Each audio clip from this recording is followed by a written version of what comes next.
Thank you, Kuya. Ayan, ako, eto na nga kahapon ay nakadalawang panalo na ang kampyon na si Opaline Paghubasan. Ang galing niya kahapon, Mamang. Pero makukumpleto niya kaya ang kinakailangang 7 panalo para makarating sa hamon ng kampyon. Yan ang sama-sama nating aabangan dito sa Tanghalan ng Kampyon! Ang dalawang kalahok na magtatangkang umagaw sa pwesto ng kampyon ngayon. Hi, I'm Mocha Maldan, 25 years old from General Santos City. Hi, I'm Zara Baningin, 16 years old from Antipolo City. Ako po yung breadwinner ng family since nung nagkaanak ako. Ginagamit ko yung boses ko at pumasok ako sa pagbabanda.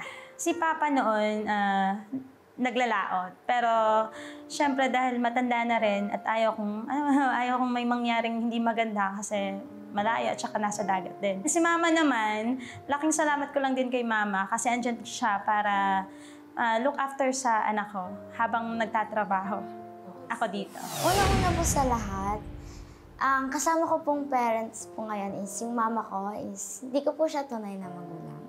Naging inspiration ko po siya kasi siya po yung tumanggap po sa akin and siya po yung nagpalaki, namulat po ako sa kanya. Balang araw po gusto ko rin pong mahanap yung tunay ko pong mama. Yung breakdown po na sinasabi, halos siguro weekly.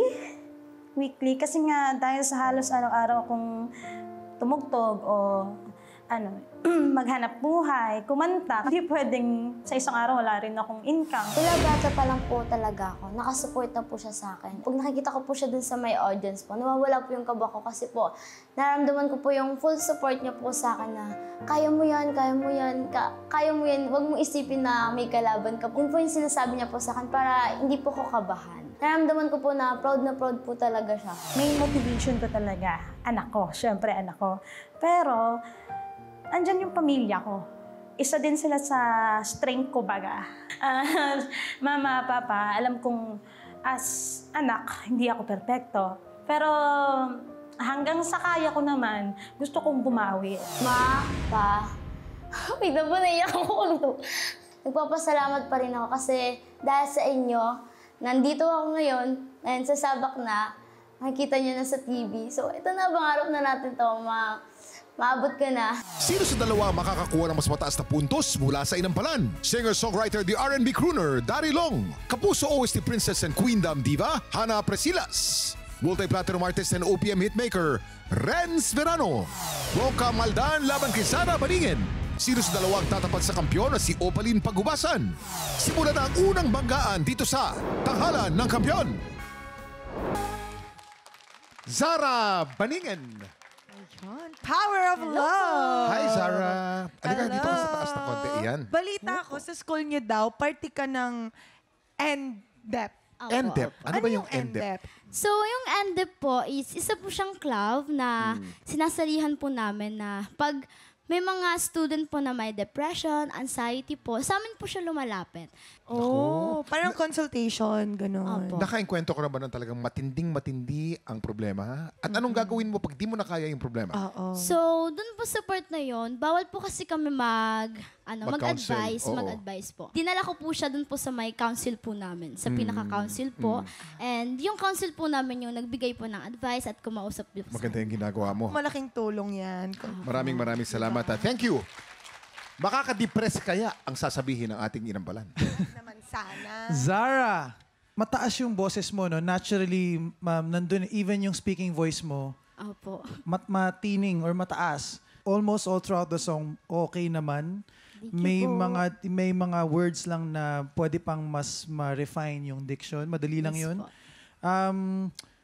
Siguro, kung meron akong parang subjective opinion, feeling ko lang yung song choice, masyadong matured para sa age mo. Yes po. That is why may mga gestures na hindi masyadong tumatawid. Although I appreciate your effort na Thank you gusto po. mong i-portray.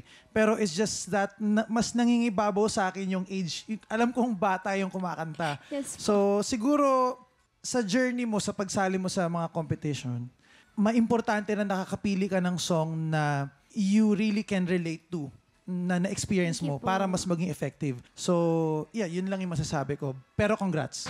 Thank you po. Zara, Hello po. Ang quality ng boses mo ay bright. Thank you maganda, po. bright siya.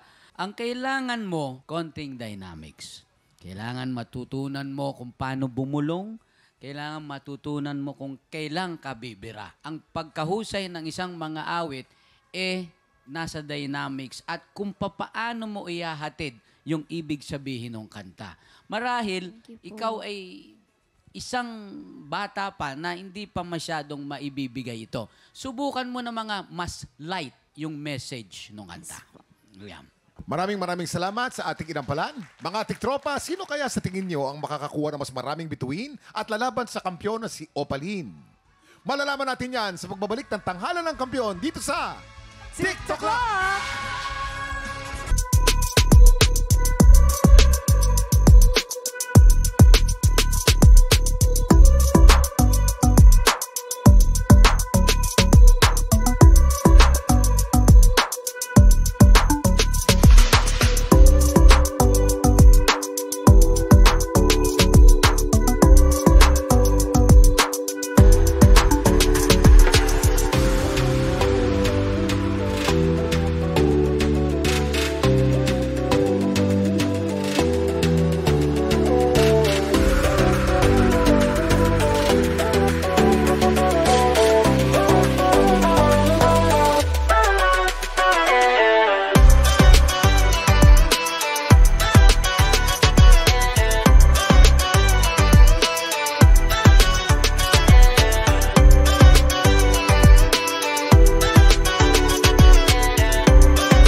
Tropa, pinanood mo hanggang sa dulo itong video na to, very good ka! For more happy time, watch more TikTok Clock videos on our official social media pages and subscribe to GMA Network official YouTube channel.